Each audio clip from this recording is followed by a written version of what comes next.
Vous pouvez même aller à l'église. Vous pouvez même lever les mains, chanter, prêcher, et même prier pour la guérison. Mais je dois vous dire ce que Jésus m'a montré. Il n'est plus présent dans beaucoup de ces endroits. Oui, vous avez bien entendu. Il est parti, et le plus effrayant, c'est que personne ne l'a remarqué. Les services continuent, mais ce sont des spectacles creux. Programmation froide, paroles répétées. Et l'esprit, il a disparu. Parce qu'il ne reconnaît plus ce qu'ils appellent adoration. Je l'ai vu de mes propres yeux. C'était tôt le matin. Je priais, cherchant des réponses. Je ne supportais pas le sentiment de vide à l'intérieur de l'église que je fréquentais. Tout était beau à l'extérieur, mais mort à l'intérieur. C'est dans ce cri que Jésus m'a rendu visite. Et ce n'était pas avec un mot doux. Ce n'était pas avec une paix accueillante. C'était avec jugement. Il m'a dit d'une voix ferme et claire, comme une épée. Je ne reconnais pas les services de ces églises. À cet instant, tout a basculé. Je suis tombée à genoux. J'ai senti le sol disparaître, et j'ai été transportée en esprit vers une vision que je n'oublierai jamais. J'ai vu une église bondée, des écrans géants, un son de pointe, des mots d'encouragement, des sourires, des gens qui sautaient, et dehors, Jésus pleurait. Il frappa à la porte et personne ne l'entendit. Personne ne réalisa qu'ils ne participaient plus à ce service. Ils s'adoraient eux-mêmes.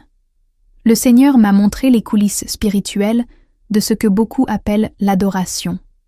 Les anges du Seigneur étaient dehors, attendant les ordres pour agir.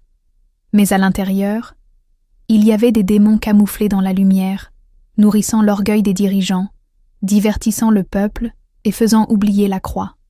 Ce n'était plus un autel, mais une scène.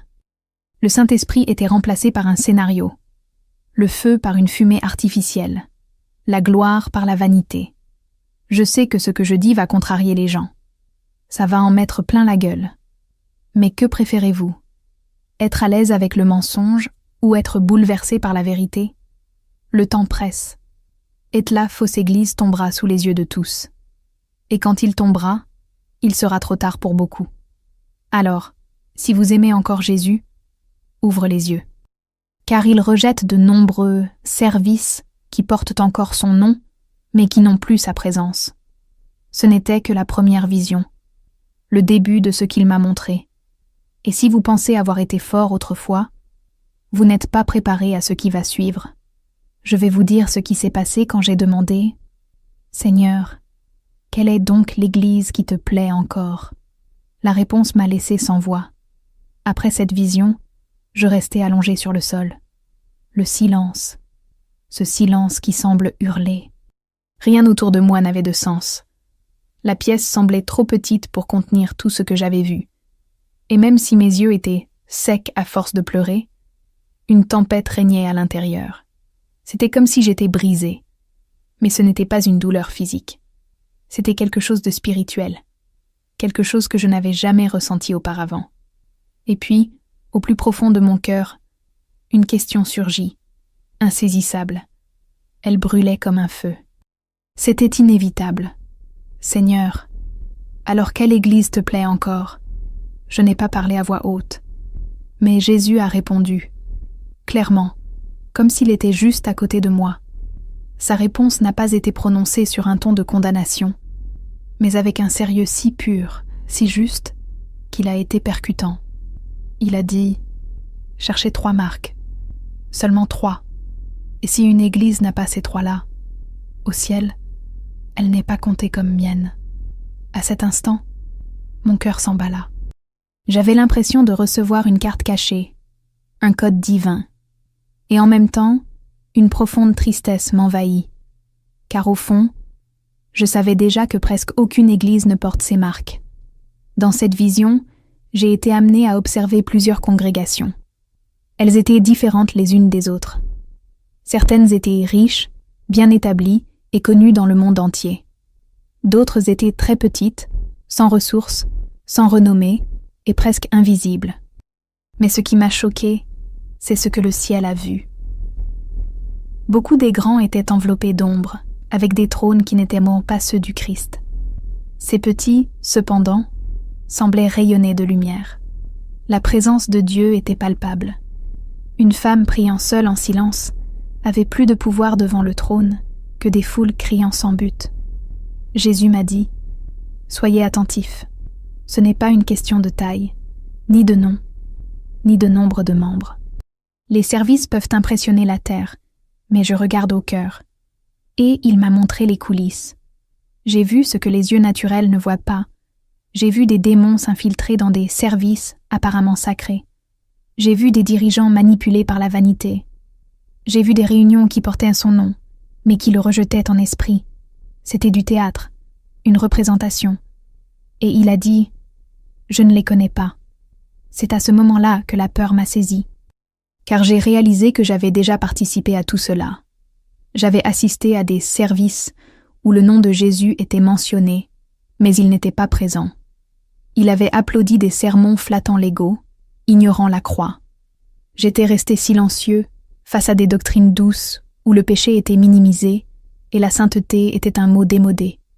Et maintenant, je me tenais devant celui qui voit tout, et il disait « Je ne reconnais pas ce que vous appelez une secte. » Puis, la voix tremblante, même dans la vision, j'ai posé une autre question. Non par curiosité, mais par désespoir. Et qui fréquente ces endroits? Que leur arrive-t-il? Et Jésus m'a regardé, non pas avec colère, mais avec tristesse. Et le silence qui suivit était plus terrifiant que n'importe quel cri. J'ai compris qu'il y avait des conséquences. Rester là où l'esprit est déjà parti fait partie de la tromperie.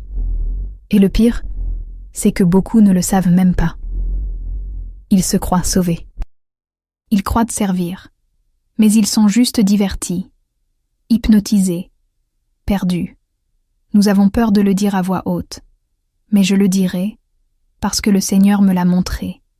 Il y a des services qui se déroulent actuellement et qui sont ignorés au ciel, tandis que les gens lèvent les mains, dansent et prophétisent.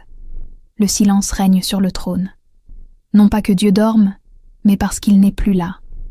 Il ne reconnaît plus les environs. L'autel a été remplacé par une scène.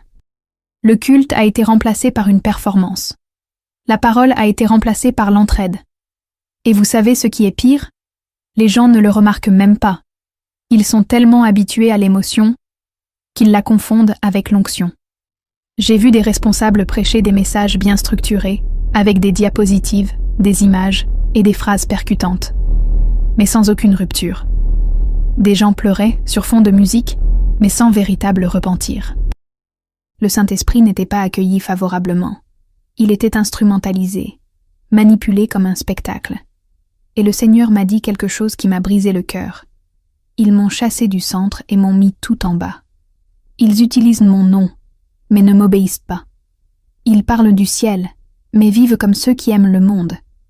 Ils désirent l'autorité, mais rejettent la sainteté. Dans la vision, j'ai été emmené dans une de ces églises qu'il ne reconnaît pas. De l'extérieur, elle était magnifique. Une façade imposante, des paroles de bienvenue et une vie sociale intense. Mais en entrant, j'ai ressenti un vide qui m'a donné des frissons. Tout était répété. Les prières ressemblaient à des discours. Le culte était dirigé comme une pièce de théâtre. Et puis le Seigneur m'a dit « Ils m'ont remplacé par le programme. » Et j'ai compris. L'esprit était parti depuis longtemps. Mais les services ont continué comme si de rien n'était. Ce qui m'a le plus bouleversé, c'est de voir que les gens étaient insincères. Ils étaient sincères, mais ils étaient trompés. Cela m'a profondément détruit. Car je sais que beaucoup de ceux qui lisent ou écoutent ceci aujourd'hui se trouvent aussi dans des endroits comme celui-ci. Des églises qui ont bien commencé, mais qui ont perdu leur chemin. Des lieux où la présence était autrefois forte, mais aujourd'hui étouffée par la structure. Le Seigneur ne veut pas que vous haïssiez qui que ce soit. Mais il veut que tu te réveilles, parce qu'il vous aime. Et c'est pourquoi il vous avertit. Le plus gros problème, ce ne sont pas les pécheurs. C'est la fausse sainteté. C'est une religiosité avec une forme de piété, mais sans le fruit de la repentance. Et c'est pourquoi Jésus m'a donné cette vision. Non pas pour m'exalter, non pas pour me démarquer, mais pour me briser, pour me faire pleurer pour ceux qui dorment encore dans des lieux où le feu s'est éteint. Et il a dit, dites-leur que je suis à la porte. Mais de nombreux services continueront sans moi. Parce que, quand il vient chercher l'Église, ce n'est pas le bâtiment qui s'élève, c'est le corps qui obéit. Je sais que vous vous demandez peut-être, mais alors que faire? Où aller? Comment discerner? Et c'est la bonne question. Mais la réponse n'est pas simple. Alors, je vais vous dire ce que Jésus m'a montré sur ce qu'il recherche vraiment dans un lieu de culte. Et peut-être ne sera pas ce à quoi vous vous attendez. Je pensais que la plus grande arme de l'ennemi était la tentation flagrante, le péché grossier, évident et incontrôlable. Mais j'avais tort. Le Seigneur m'a fait voir quelque chose de bien plus dangereux, à une fausse paix. Celle qui se présente sous le couvert du silence, du succès et de la stabilité émotionnelle. Celle qui dit « C'est bon, tu es en grâce, Dieu comprend ». Mais intérieurement, l'âme se meurt. L'esprit est tiède. Le cœur n'écoute plus. Et le diable, satisfait, car tromper les religieux tièdes est plus efficace que posséder ceux qui se disent très méchants. C'est ainsi qu'il m'a montré que la tromperie ne commence pas en dehors de l'Église. Elle commence en chair, dans la louange, dans des conseils qui ôtent la croix de l'équation. J'ai vu des dirigeants applaudis pour avoir enseigné que Dieu ne désire que le bonheur, mais ils ne parlent plus de renoncement. J'ai vu des services qui expulsent l'enfer de leur bouche, mais le portent dans leur cœur. Car là où règne l'orgueil, là où l'homme est plus élevé que le Christ, le ciel est silencieux. Peu importe à quel point il crie « Gloire à Dieu ». Il est plus facile de prêcher la bénédiction que la repentance. Il est plus facile de combler l'église de promesses que d'appeler les gens à la sainteté. Mais cette facilité a un prix. Et le Saint-Esprit m'a montré.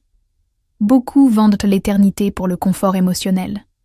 Ils deviennent partisans d'une foi sans sang, sans poids, sans transformation. Et c'est pourquoi Jésus a dit « Je ne reconnais pas les services de ces églises », parce qu'il ne reconnaît pas ce qui ne porte pas son ADN. Dans cette vision, j'ai été emmené dans un temple bondé. Les gens souriaient, dansaient, s'embrassaient, et pendant un instant, cela m'a semblé magnifique. Jusqu'à ce que je voie, il y avait une ombre sur l'autel, et dehors, de l'autre côté de la rue, se trouvait une vieille église abandonnée où 3 personnes priaient à genoux. Le sol était en terre battue, les murs s'écaillaient, il n'y avait ni micro, ni applaudissements. Et là, le ciel était présent. Le contraste m'a déchiré, parce qu'il y avait de la vérité, même sans structure, même sans like, mais il y avait de la faim. C'est alors que le Seigneur m'a parlé avec tristesse. Ils m'ont échangé contre du réconfort. Et ce changement ne s'est pas fait d'un coup. Il a été progressif. Un ajustement par-ci, une concession par-là, jusqu'à ce que, sans qu'ils s'en rendent compte, l'esprit soit déjà parti. Mais les applaudissements ont continué. Les programmes ont continué. Et les gens, heureux, divertis et aveuglés. J'avais peur, parce que c'est plus courant qu'on ne le pense. Et parce que moi-même, je me suis retrouvée dans cette situation sans m'en rendre compte. Il ne s'agit pas de juger qui que ce soit. Il s'agit de reconnaître. Il s'agit de prendre conscience. Il s'agit de se demander sincèrement « Seigneur, que vois-tu dans le lieu où j'adore ?» Et ayez le courage d'entendre la réponse, aussi dure soit-elle. Ce qui m'effraie le plus aujourd'hui, ce n'est pas le péché flagrant. C'est une fausse paix.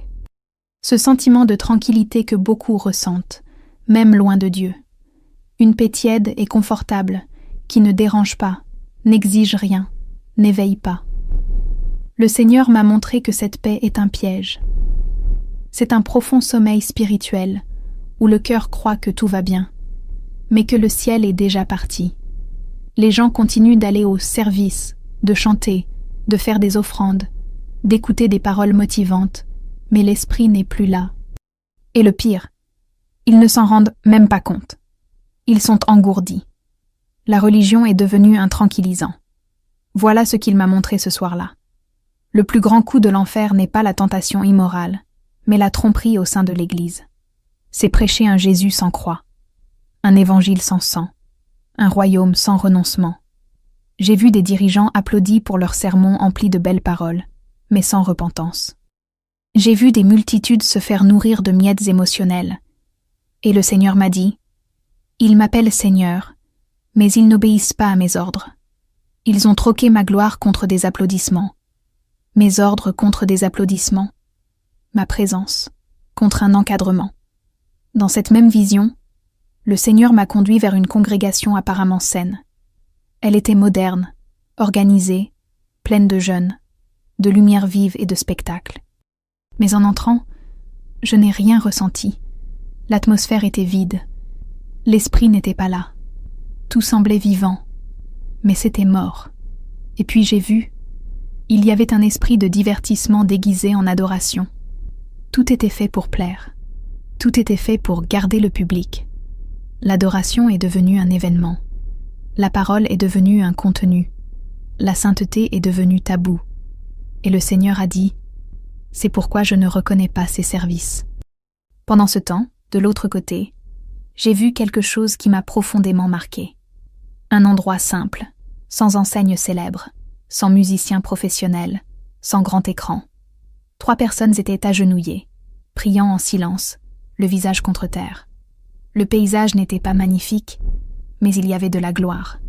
L'atmosphère était chargée de la présence de Dieu. C'était comme si le ciel était descendu là. Et le Seigneur m'a dit quelque chose que je n'oublierai jamais. Là où il y a de la souffrance, je suis. Là où il y a du repentir, je demeure. Là où il y a de la soif, je l'apaise. Même si personne ne le voit, même si le monde l'ignore. Cela m'a bouleversée.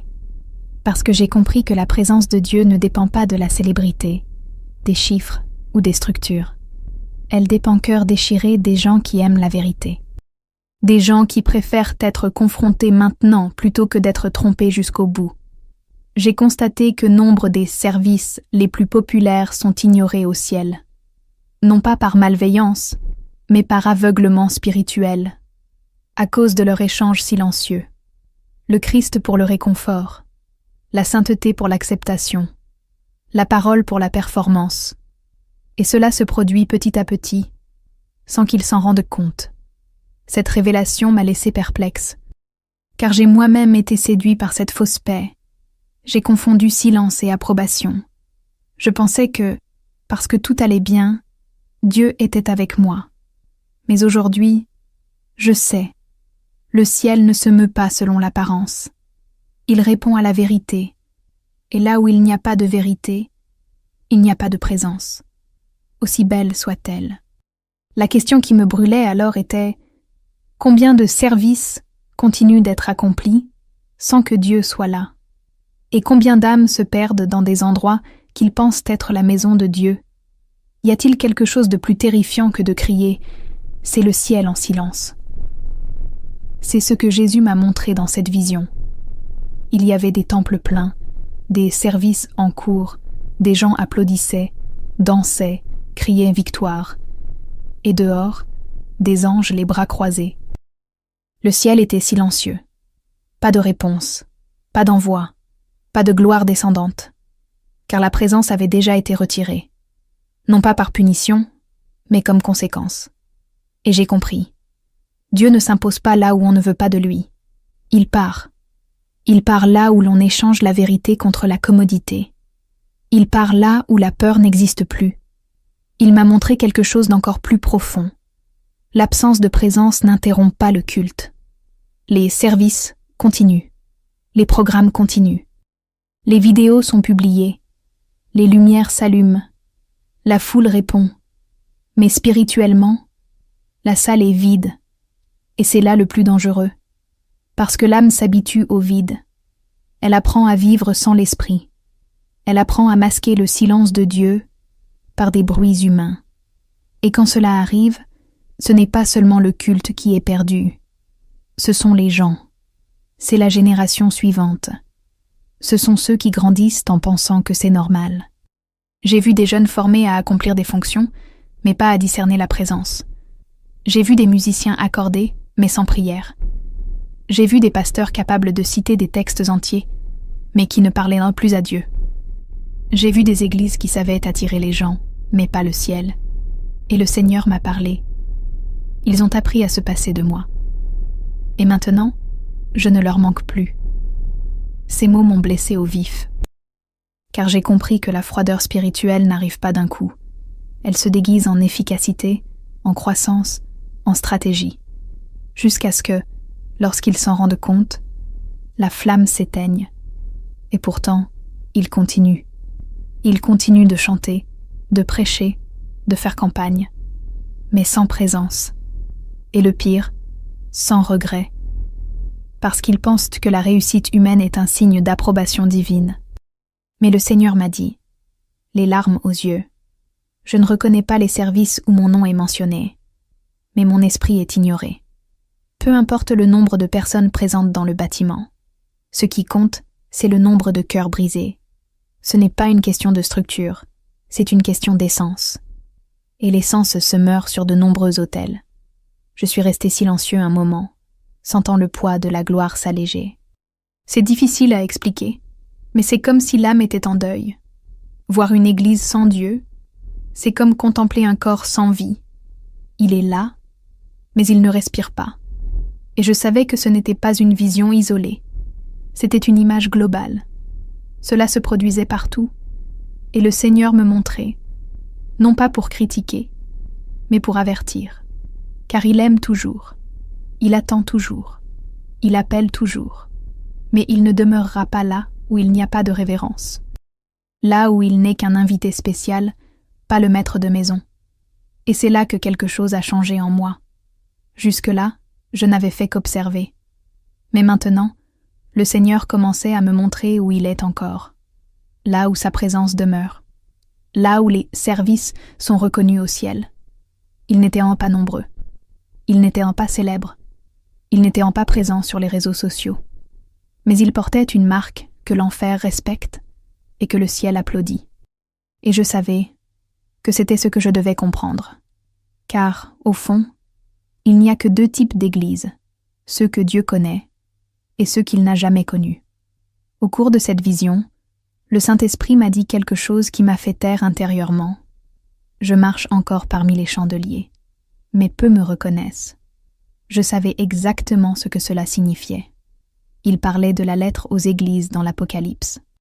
Le moment où Jésus se présente comme celui qui marche parmi les chandeliers, sondant, observant, discernant. Et aujourd'hui, il continue de le faire.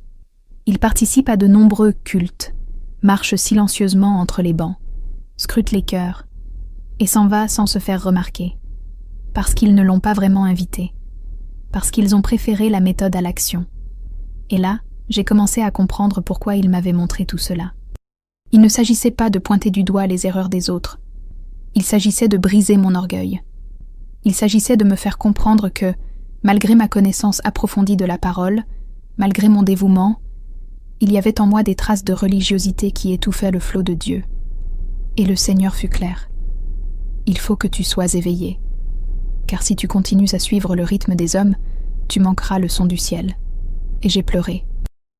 Parce que j'ai compris qu'être actif dans l'Église ne signifie pas être sensible à l'esprit. L'un ne garantit pas l'autre. Il m'a conduit dans une pièce sombre. À l'intérieur, plusieurs bougies étaient allumées, chacune représentant une église. Certaines brûlaient intensément, d'autres étaient presque éteintes. Certaines étaient complètement éteintes, juste la fumée de ce qui avait été un feu. Puis il m'a dit « Ce sont ceux que je ne reconnais plus ». Ces mots m'ont glacé. Parce que j'ai compris qu'il n'éteint la lumière de personne. C'est nous qui laissons s'éteindre la flamme, petit à petit, sans vigilance, sans prière, sans peur. La lumière diminue, et un jour, elle disparaît. Mais les services continuent, même sans lumière.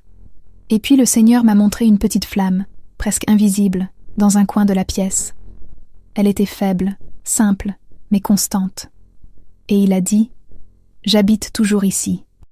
Et en m'approchant, j'ai vu que c'était une église oubliée, un lieu sans gloire, sans visibilité. Mais il y avait la vérité, il y avait la fragilité, il y avait la sainteté, et le plus beau de tout, il y avait du fruit. J'y ai senti la présence de Dieu comme un parfum pur, et j'ai su qui a été reconnu au ciel. Et j'ai compris que ce n'était pas une question de structure, ni de ressources, ni d'esthétique. C'était une question de vérité, d'intimité, d'obéissance. La plupart des églises qu'il m'a montrées comme rejetées étaient célèbres. Elles avaient un nom. Elles avaient un public. Elles étaient animées. Mais elles manquaient d'essence. Et c'est pourquoi beaucoup n'ont pas encore réalisé qu'il a déjà quitté la scène. Parce que le système continue de fonctionner, les événements continuent d'être organisés, l'argent coule à flot, les réseaux sociaux explosent. Mais le ciel? Silence. Parce que Jésus ne s'intéresse pas aux emplois du temps chargés. Il veut des cœurs dévoués. Et tant que ces cœurs seront minoritaires, la plupart des cultes resteront de simples événements humains, sans poids éternel. J'ai quitté cette vision l'esprit alerte, et une parole du Seigneur a résonné en moi. Que celui qui a des oreilles entende ce que l'Esprit dit aux églises. Ce n'était pas un message ancien. C'était un cri d'actualité, urgent. Un appel du ciel à ceux qui sont encore distraits, à ceux qui se contentent encore du mouvement mais ont perdu leur raison d'être. Et je savais. À partir de ce moment-là, il n'y avait plus de retour en arrière. Car quiconque voit ce que j'ai vu porte une responsabilité. Et la mienne était celle-ci. Avertir. Même si personne n'écoute.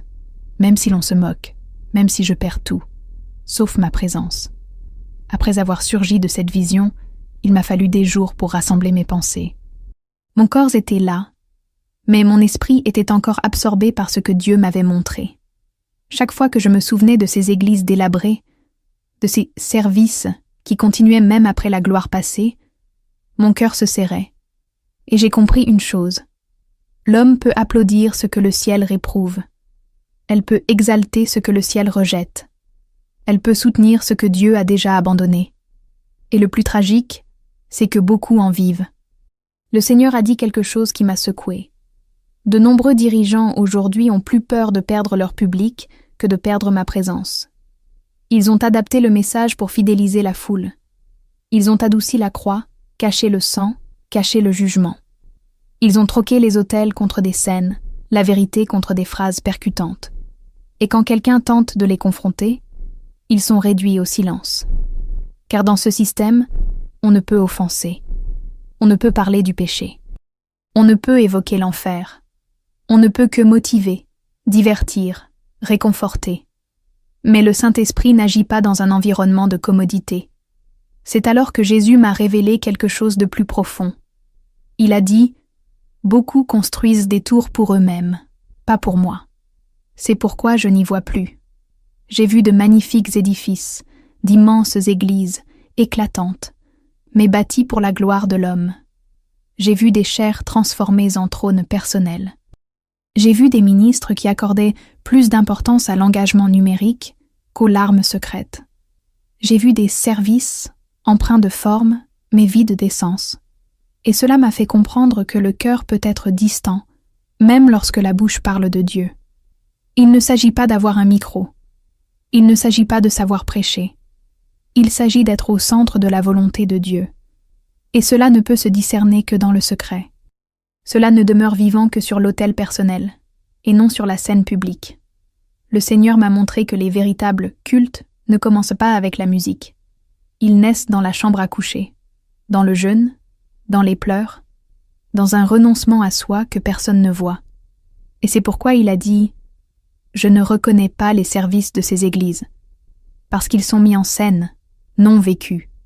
Ce sont des événements, non des rencontres. Ce sont des rassemblements, mais pas une communion. J'ai moi-même été confrontée, car j'ai réalisé que, depuis longtemps, moi aussi, je voulais être applaudie. Je voulais être acceptée. Je voulais être entendue. Mais la présence de Dieu exige un choix. Soit vous plaisez au ciel, soit vous plaisez au monde, et on ne peut pas tout avoir. L'Esprit m'a montré que beaucoup de ceux qui étaient rejetés par les hommes sont maintenant honorés au ciel. Et beaucoup de ceux qui sont célébrés sur les estrades sont ignorés devant le trône. Cela fait mal, parce que c'est vrai, et la vérité libère, mais elle brise aussi, et il en brise beaucoup maintenant, par amour. À ce moment-là, le Seigneur m'a demandé quelque chose que je vous laisse maintenant. Voulez-vous mes applaudissements ou voulez-vous être applaudi par les hommes? Ce n'est pas une question facile. Cela exige des sacrifices. Mais seuls ceux qui répondent sincèrement restent debout à la fin. Et il montrera qui sont ceux-ci. Pas maintenant, mais bientôt. Et ce sera visible, indubitable, car la gloire qui vient ne partagera pas l'espace avec la vanité. Le Seigneur m'a fait comprendre que toutes les églises ne causent pas de problèmes en enfer. En fait, beaucoup sont ignorées par le diable. Elles ne représentent aucune menace. Elles ne s'attaquent pas au péché. Elles ne proclament pas la repentance. Elles existent bel et bien. Elles sont importantes, influentes, respectées sur terre, mais méprisées dans le monde spirituel. Et, plus tragique encore, elles sont débordantes d'activité, mais dénuées d'autorité. L'enfer ne craint pas le bruit. Il craint l'onction. Et l'onction ne se fabrique pas. Elle se reçoit en secret, avec la croix, avec le renoncement, avec la vérité. Et voici ce que j'ai vu de mes propres yeux, des églises que Satan visite et où il se sent chez lui. C'est alors que le Saint-Esprit m'a conduit dans une autre pièce, une petite assemblée simple, faiblement éclairée. Mais là, à chaque fois que j'y mettais les pieds, le sol semblait vibrer, non pas à cause de la musique, ni à cause des instruments, mais à cause de présence palpable de Dieu. Il y avait des larmes spontanées, un silence respectueux, de l'émerveillement. C'était différent de tout ce que j'avais vu auparavant. Et le Seigneur m'a parlé avec fermeté. Ici, je suis Seigneur. Ici, ils m'obéissent. Ici, le nom de Jésus n'est pas décoratif, il est central. Et j'ai compris. C'était l'un des rares qui portait encore la marque. J'observais les gens. Ils n'étaient même pas célèbres. Ils ne se souciaient pas de l'esthétique, des vêtements, de l'appareil photo, du compte Instagram de l'église. Ils étaient prosternés. Certains à genoux, d'autres face contre terre. Et cela me déchirait le cœur. Car c'était là que Dieu était encore à l'œuvre. C'était là que le feu ne s'était pas éteint. Et le plus fort, c'est là que l'enfer grinçait des dents. Parce que dans cette église, des vies ont été véritablement transformées. Des pécheurs se sont repentis. Des chaînes ont été brisées. Des familles ont été restaurées. Et tout cela, sans spectacle. Sans spectacle. Juste une présence. Le Seigneur m'a dit que de nombreuses églises ont troqué le combat spirituel contre la guerre de l'ego. Elles ont troqué la confrontation avec le péché contre la recherche de la pertinence. Elles tentent de sauver le monde par des stratégies humaines, oubliant que seul l'esprit convainc. Et là où l'esprit n'est pas le bienvenu, la conviction meurt. Et les gens deviennent complaisants. Et l'enfer leur en est reconnaissant. C'est pourquoi il a dit avec tant de douleur « Je ne reconnais pas les services de ces églises. » Parce que ce sont des rencontres avec tout, sauf lui. Cette église simple que j'ai vue n'était pas parfaite. Elle ne disposait pas des meilleures ressources. Elle n'avait pas de ministère remarquable. Mais elle avait quelque chose qu'aucune structure ne peut remplacer. Peur. Et la crainte du Seigneur est le commencement de la sagesse, de la gloire, de la présence. C'est ce qui soutient une maison spirituelle. Et là où il n'y a pas de peur, l'esprit se retire, même si le cœur chante, même si les dîmes arrivent, même si les applaudissements résonnent, car Dieu n'est pas impressionné par ce qui impressionne les hommes. Il recherche adorateurs en esprit et en vérité. Et là, dans cette atmosphère remplie de gloire, le Seigneur a murmuré quelque chose que je ne peux pas encore révéler, mais je peux vous dire ce qu'il m'a dit avec des yeux de feu. Tous ceux qui sont rassemblés en mon nom ne m'appartiennent pas. Et ça m'a fait taire, ça m'a secoué, ça m'a fait trembler. Parce qu'il ne suffit pas d'être à l'église. Il ne suffit pas de participer au service. Il faut être reconnu au ciel. Je dois répéter cela, même si cela fait mal. Tous les endroits où l'on parle de Jésus ne sont pas habités par lui. Et ce n'est pas moi qui le dis. C'est le Seigneur lui-même qui me l'a montré. Dans l'une des visions les plus difficiles que j'ai jamais eues, j'ai vu une multitude rassemblée, chantant, adorant, levant les mains, et au milieu d'eux, un trône vide. Un espace qui semblait réservé, mais qui était abandonné. J'ai demandé au Saint-Esprit, pourquoi n'est-il pas là? Et la réponse est venue comme un éclair, parce qu'il n'a pas été véritablement invité. Il a été mentionné, mais il n'a pas été intronisé. À ce moment-là, le Seigneur m'a rappelé le texte de l'Apocalypse, où Jésus dit « Voici, je me tiens à la porte et je frappe ». Cela m'a choqué, car il s'adressait à l'Église, pas au monde. Jésus était dehors. Il frappait. Il attendait. Et c'est exactement ce qui se passe dans de nombreux cultes aujourd'hui. On chante à son sujet, on prêche à son sujet, on invoque son nom, mais on ne le laisse pas entrer. Car s'il entre, il change tout. Il brise les programmes. Il confronte les péchés. Il refuse de partager la scène avec la vanité. Et c'est pourquoi beaucoup préfèrent garder la porte close. J'ai vu Jésus pleurer devant de magnifiques temples, et ce n'était pas une larme théâtrale. C'était une véritable douleur. Car le lieu où il aurait dû être le centre est devenu un lieu d'adoration de soi. Les hommes sont devenus le centre d'attention. L'expérience est devenue une marchandise. La gloire a été remplacée par la technique. Et le plus cruel, les gens pensaient que tout allait bien. Ils ressentaient quelque chose. Ils étaient émus. Ils pleuraient. Mais tout était âme, pas d'esprit. C'était de l'émotion sans transformation. Et le Seigneur m'a dit « Il me cherche pour ce que je fais, non pour ce que je suis. » Et cela m'attriste. C'est à ce moment-là que j'ai compris le danger de la religiosité moderne. Elle est froide, subtile, élégante. Elle se pare de sainteté, mais nie le pouvoir. Elle cite des versets, mais ignore la fragilité.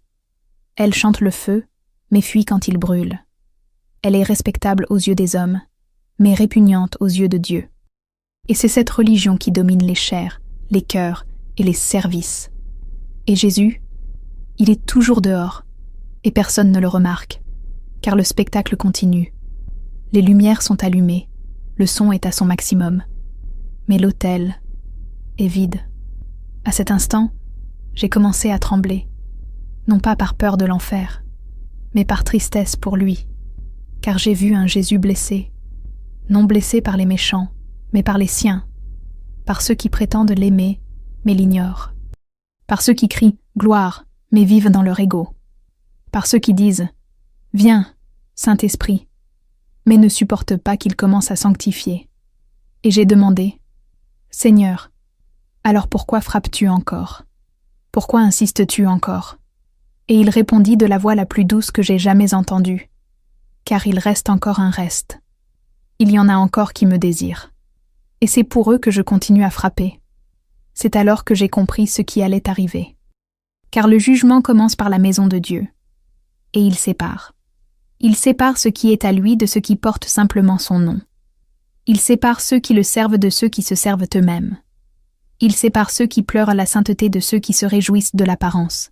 Et cette séparation sera visible. Ce ne sera pas théologique. Ce sera spirituel. Ce sera ressenti. Et beaucoup seront scandalisés. Car il ne viendra pas en quête de rassemblement. Il viendra en quête d'enfants. Et seuls ceux qui sont reconnus comme corps seront pris en compte, et non comme membres du public. Il y a quelque chose que personne ne dit, mais je dois le dire. Un jour viendra dans lequel Jésus cessera de battre. Oui, il est patient. Il attend. Il insiste. Il appelle. Mais viendra un temps où personne ne frappera à sa porte. Elle sera laissée derrière, et ce n'est pas de l'alarmisme. C'est l'Écriture. La parabole des 10 vierges est claire. 5 étaient prêtes, 5 étaient distraites. Toutes étaient à l'église. Toutes avaient des lampes. Mais ils n'avaient pas tous du pétrole. Et quand l'époux est venu, il était trop tard pour ceux qui se fiaient aux apparences. Le Seigneur m'a montré que ce temps approche. Et je ne parle pas d'une date sur le calendrier. Je parle d'un mouvement spirituel, invisible, qui a déjà commencé. L'esprit murmure plus fort. Il cherche ceux qui ont encore faim. Il éprouve les cœurs. Il éprouve les motivations. Et beaucoup, même sans s'en rendre compte, ont déjà été laissés de côté. Ils restent à la tête de l'Église. Ils restent sur scène. Ils restent au service. Mais ils ne partagent plus l'esprit. Ils ont été remplacés au ciel, mais pas sur terre. Pas encore. J'ai vu de mes propres yeux spirituels ce qui se passe lorsqu'une église est rejetée. Elle ne ferme pas. Elle ne disparaît pas. Elle prospère aux yeux des hommes. Elle grandit en nombre. Elle se structure. Elle reçoit des applaudissements. Mais spirituellement, devient une scène de tromperie. Un lieu où le nom de Jésus est utilisé comme étiquette, mais le contenu est différent. Et lorsque cela arrive, l'esprit s'en va dans la douleur. Non par manque d'amour, mais par souci de sainteté. Car il ne peut demeurer là où règne le mensonge, la vanité et la manipulation. Et lorsqu'il s'en va, les gens ne comprennent pas toujours. C'est à ce moment-là que le Seigneur m'a clairement dit « Mon peuple m'a échangé contre du réconfort. » Et maintenant, il me veut comme visiteur, et non comme roi. Ces mots m'ont profondément touché, car j'ai compris que le problème n'est pas seulement structurel, mais relationnel. Les gens ont pris l'habitude de demander des choses, mais de ne pas écouter les instructions. Ils veulent des promesses, mais rejettent les processus. Ils veulent des délivrances, mais refusent la discipline. Ainsi, les services sont devenus des requêtes collectives, et non des rencontres transformatrices. Et le ciel est silencieux, car le véritable royaume ne négocie pas de principes. J'ai commencé à me souvenir de tout ce que j'avais vu. Les hôtels vides, les services ignorés, les dirigeants perdus, et j'ai ressenti un poids, un cri venu de l'intérieur. Non pas de colère, mais de compassion, car beaucoup de ces gens sont sincères, mais ils sont aveugles. Ils ont été trompés par un évangile dilué, par une théologie humaniste, par un système qui récompense la performance et punit la vérité. Et Jésus m'a dit, ils ne m'ont pas rejeté volontairement, mais ils m'ont remplacé, sans s'en rendre compte. Et c'est encore plus grave, parce que c'est subtil, et ça tue lentement. Je savais que je me rapprochais de la réponse. La question brûlante du début était toujours là. Quelles églises reconnaît-il encore? Et j'ai senti que le Seigneur allait me le montrer. Mais d'abord, il voulait m'enseigner quelque chose de plus profond. Qu'être une véritable église n'est pas une position. C'est une condition. Et seuls ceux qui vivent dans cette condition seront comptés dans le livre. Parce que le jour de la séparation, il ne regardera pas le panneau. Il regardera le cœur. Après tout ce que j'ai vu, tout ce que j'ai entendu, et tout ce pourquoi j'ai pleuré, le Saint-Esprit a finalement commencé à me montrer ce que mon cœur désirait le plus savoir. Comment reconnaître une église qui est toujours la sienne? Mais la réponse ne m'est pas venue comme je l'espérais. Elle n'était accompagnée ni d'un nom de ministère, ni d'une localisation géographique, ni d'un style liturgique.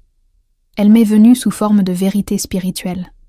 C'est venu comme un critère venu du ciel.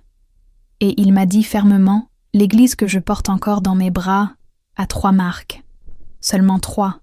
Et s'il en manque une, elle ne m'appartient plus. La première marque est la peur. Le Seigneur dit, là où il n'y a pas de peur, je ne reste pas. Et ce n'est pas de la peur religieuse. C'est de la véritable révérence. Ce n'est pas jouer avec son nom. Ce n'est pas négocier la sainteté. C'est marcher avec vigilance. C'est prêcher ce qu'il commande, pas ce qui plaît. J'ai vu cela dans certaines congrégations, des gens simples, sans renommée, mais qui entraient au temple à genoux, qui pleuraient avant de monter à l'autel, qui jeûnaient sans rien publier, qui lisaient la Bible non pas pour préparer un sermon, mais pour être brisés. Et le Seigneur m'a dit, ceux-là me connaissent encore. La deuxième marque est l'arpentance continue. Et ça m'a détruit, parce que j'ai réalisé à quel point tout cela avait disparu des églises. Aujourd'hui, on parle de bénédiction, de grâce, de progrès, mais on n'en entend plus parler. Pleurer pour le péché. On ne parle plus de renoncement. On ne voit plus personne revenir à l'autel brisé, se confesser, purifier son cœur. Et le Seigneur m'a dit, là où il n'y a pas de repentance, il y a de l'orgueil. Et là où il y a de l'orgueil, mon esprit n'agit pas. J'ai vu de petites églises cachées, mais remplies de gens qui priaient, comme s'ils luttaient pour leur âme. Le ciel les reconnaît encore. La troisième marque est la fruit, et ce n'est pas le résultat d'une question de nombre, ni de projets sociaux. C'est le fruit de l'esprit. C'est une transformation de vie. C'est une restauration de caractère. C'est une véritable libération. C'est voir quelqu'un arriver mort et en ressortir vivant, arriver sale et en ressortir propre, arriver perdu et être adopté. Le Seigneur m'a dit, là où il y a du fruit, il y a de la racine. Et là où il y a de la racine, je suis. J'ai vu des églises que presque personne ne connaît, mais qui ont un impact sur le monde spirituel que de nombreux temples célèbres ont perdu. Car là où il y a la vraie vie, le ciel se manifeste, même si la terre l'ignore. Ces 3 marques ne sont pas facultatives. Elles sont non négociables. Elles ne peuvent être achetées, simulées ou fabriquées avec des cours de leadership ou des techniques de scène. Elles naissent du secret, de la rupture, de l'obéissance dans l'ombre. Et c'est ce qui m'a laissé sans voix, parce que j'ai compris qu'il ne s'agissait pas de bonnes ou de mauvaises églises. Il s'agissait de qui portent encore le sceau du ciel.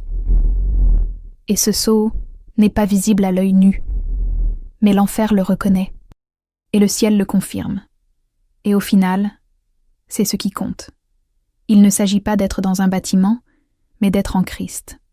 J'ai alors compris pourquoi il souffrait. Parce que ces églises sont peu nombreuses. Elles sont minoritaires. Elles sont oubliées. Elles sont ridiculisées. Et pourtant, restées. Parce qu'elles ont été appelées non pas à plaire aux hommes, mais à plaire à l'époux. Et l'époux les reconnaît. Le monde peut se moquer. Les religieux peuvent les mépriser. Mais le ciel connaît chaque nom, chaque visage, chaque larme, chaque renoncement, chaque prière secrète, chaque oui silencieux. Et il viendra, non pas pour chercher des structures, mais pour chercher point ceux qui portent encore ces 3 marques. Maintenant que vous savez quelles sont les 3 marques, je dois vous dire la partie la plus difficile. Savoir cela vous rend responsable.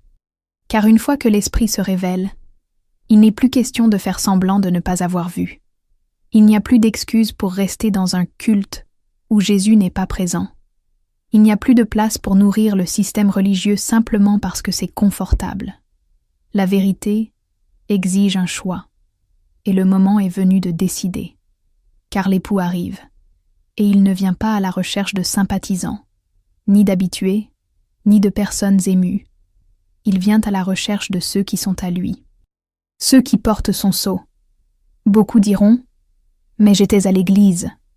Et il répondra « Mais je n'étais pas à cet endroit ». D'autres crieront « Seigneur, Seigneur ». Et il dira « Je ne t'ai jamais connu ». Non pas parce qu'il rejette les gens, mais parce que il ne reconnaît pas les apparences. Il voit le cœur. Il évalue l'esprit. Il recherche le fruit. Il identifie la peur. Il répond au repentir. Et tout ce qui se fait en dehors de cela sera brûlé comme de la paille. Cela aurait pu être beau, applaudi, mémorable, mais si cela n'avait pas de gloire, n'avait aucune valeur éternelle. Ce témoignage que vous avez entendu ne me concerne pas. Il le concerne. Je ne suis qu'une voix, juste un témoin. Mais j'ai vu, j'ai entendu, j'ai ressenti. Et maintenant, je porte en moi un feu qui m'empêche de me taire. Parce que le jugement commence par la maison de Dieu. Et beaucoup sont distraits. Ils dorment. Ils jouent avec ce qui est sacré. Ils utilisent le nom de Jésus comme décoration de chair, comme slogan de ministère, mais pas comme Seigneur de la vie. Et quand il reviendra, il n'y aura pas de temps pour se changer. La porte se fermera. Et beaucoup frapperont de l'extérieur vers l'intérieur. Mais j'ai aussi vu de l'espoir. J'ai vu des églises dont les portes étaient ouvertes à l'esprit. J'ai vu des maisons où Jésus était vénéré avec sincérité. J'ai vu des jeunes agenouillés dans des pièces sombres, disant « Seigneur, utilise-moi comme tu le souhaites ». J'ai vu des pasteurs qui ont décidé d'abandonner la célébrité pour rechercher la gloire. J'ai vu des femmes anonymes prier avec une telle ferveur qu'elles ébranlent le ciel. J'ai vu des veuves soutenir des ministères par l'intercession. J'ai vu des enfants visités en rêve. Ils continuent à ressusciter le reste. Une épouse se prépare encore, et elle ressuscitera. Elle sera reconnue. Alors si ce message a brûlé en vous, N'endurcissez pas votre cœur. Ne remettez pas les réparations à plus tard. Ne taisez pas vos regrets. Ne négociez pas la sainteté.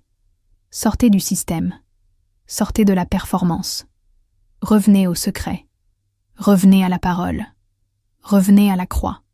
Si l'endroit où vous vous trouvez ne porte pas ces 3 marques, fuyez. Non pas par révolte, mais par zèle. Car la présence de Dieu ne peut pas être remplacée par la commodité. Et là où Jésus n'est pas honoré comme Seigneur, le ciel ne subsiste pas.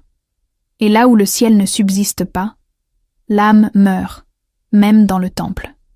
L'Esprit m'a dit, dites-le avec courage, même si personne n'applaudit, même si on se moque de vous, même si on essaie de vous réduire au silence.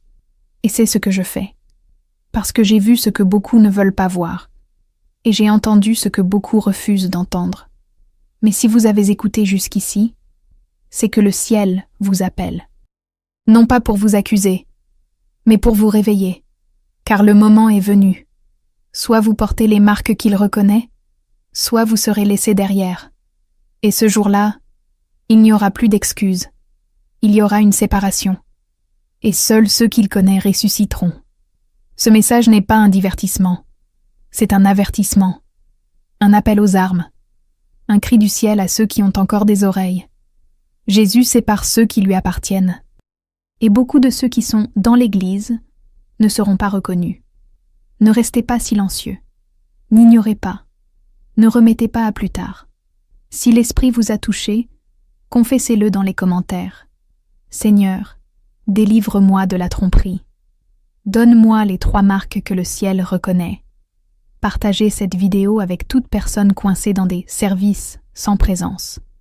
Parce que le temps est révolu, et seuls ceux qu'il connaît ressusciteront.